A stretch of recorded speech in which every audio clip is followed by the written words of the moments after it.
président de la République qu'il démissionne. C'est de la poudre de perlimpinpin. Nous avons les moyens et la volonté de nous retrouver autour de valeurs et d'objectifs communs.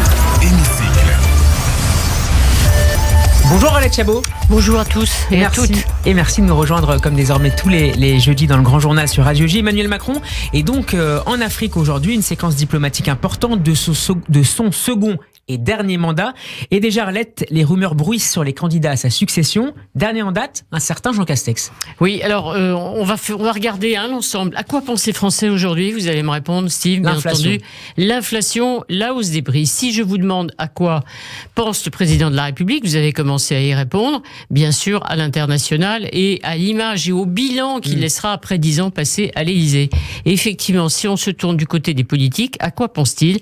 C'est toujours la même chose. C'est une maladie, l'élection présidentielle, et forcément un peu partout, à gauche, à droite, au centre, on pense à 2027. Et vous avez cité un nom, Jean Castex. Jean Castex qui pourrait être sur la ligne de départ. Alors, il faut être tout à fait honnête, ce n'est pas lui qui en parle, mais plutôt ses amis, ses anciens collaborateurs, voire même des ministres encore en poste aujourd'hui, et qui ont occupé aussi des fonctions importantes dans les gouvernements qu'il a dirigés. Alors, Castex, pourquoi ? Parce que c'est un homme idéal, Jean Castex. Et oui, si vous ne le saviez pas, je vais vous rappeler les qualités de l'ancien Premier ministre. Il est à la fois un super techno, un super organisateur qui connaît parfaitement le fonctionnement de l'État, et c'est surtout un mec sympa. Je cite un membre éminent, comme l'on dit, du gouvernement, qui raconte encore avec beaucoup d'émotion dans la voix comment, après des heures de discussion sur un sujet très technique, très difficile, le bon Jean Castex disait à certains interlocuteurs: eh bien maintenant on va boire un petit jaune. Eh bien le pastis à Matignon, franchement, c'est pas la coutume, évidemment. Analyse plus politique quand même, quand on regarde effectivement dans l'histoire de la Ve République, la succession des présidents élus et choisis par les Français, il y a un contraste politique, mais aussi contraste d'image et de caractère. Alors je vais vite, De Gaulle, Pompidou, l'histoire, et ensuite le pragmatique et l'homme de terrain et surtout d'industrie. Chirac, Mitterrand, la proximité de Chirac après la distance de Mitterrand. Chirac qui préférait la bière au pastis. Voilà, par exemple, voilà, très très bien. Il n'a jamais été à Matignon quand même, effectivement. Après, donc Hollande qui après Sarkozy voulait jouer au président normal, et Macron après Hollande, vous savez vous-même toutes les différences de tempérament et de caractère. Alors Jean Castex après Emmanuel Macron, oui, ça le fait, comme on dit, le maire de Prades, Pyrénées-Orientales, l'élu local dont l'accent efface les distances après le président qui voulait faire de la France une start-up nation. Castex, c'est pas si mal que ça.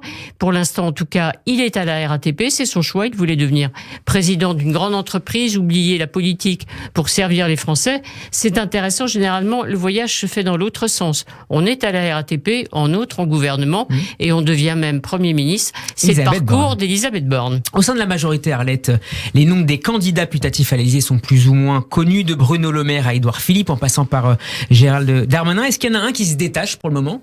Eh bien non, justement, c'est pour ça qu'on parle de Jean Castex. Alors évidemment, un ancien Premier ministre pense toujours à l'Élysée après Matignon. Généralement, ça marche pas, sauf Jacques Chirac, que l'on citait tout à l'heure, mais très longtemps après son départ, évidemment, de Matignon.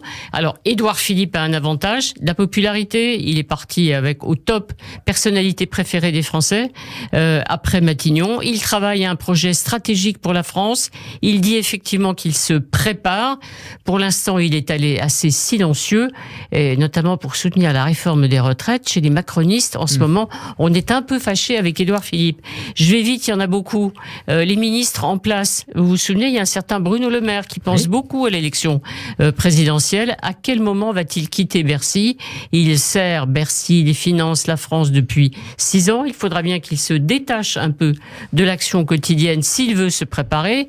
Gérald Darmanin, lui lui aussi, comment organisera-t-il la rupture avec Emmanuel Macron, en s'inspirant peut-être d'un Nicolas Sarkozy qui avait rompu avec Jacques Chirac. Et puis, le problème, c'est que ces deux-là viennent de la droite. Or, le macronisme, c'est le dépassement. Alors, au chapitre dépassement, il n'en reste qu'un, c'est François Bayrou, qui ne renonce à rien, évidemment. François Bayrou pourrait être à nouveau candidat. Bah oui, il y a bien Joe Biden qui prépare un second mandat, et il y a même Lula qui est revenu au Brésil. Qu'en est-il de l'opposition ?